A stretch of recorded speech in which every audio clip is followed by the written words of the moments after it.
پہاڑوں کے درمیان ایک ایسا دریا بہتا تھا جس کا پانی دودھ کی طرح سفید تھا۔ لوگ اسے دودھیا دریا کہتے تھے۔ یہ دریا ایک پراسرار مقام تھا جہاں جانے کی کوئی ہمت نہیں کرتا تھا۔ مشہور تھا کہ جو بھی دریا کے قریب جاتا وہ واپس نہیں آتا۔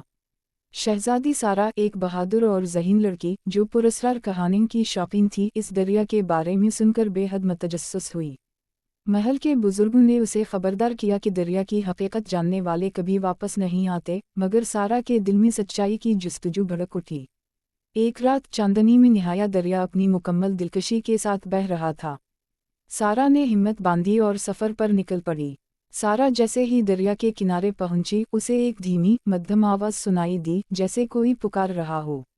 وہ جھجکی مگر دل کی گہرائیوں میں ایک قوت نے اسے آگے بڑھنے پر مجبور کیا۔ اچانک دریا کے پانی میں ہلچل مچی اور پانی سے ایک سفید سایہ ابھرا۔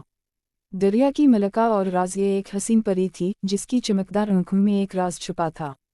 اس نے سارا کو بتایا یہ دریا عام پانی کا نہیں بلکہ جادوئی طاقتوں کا خزانہ ہے۔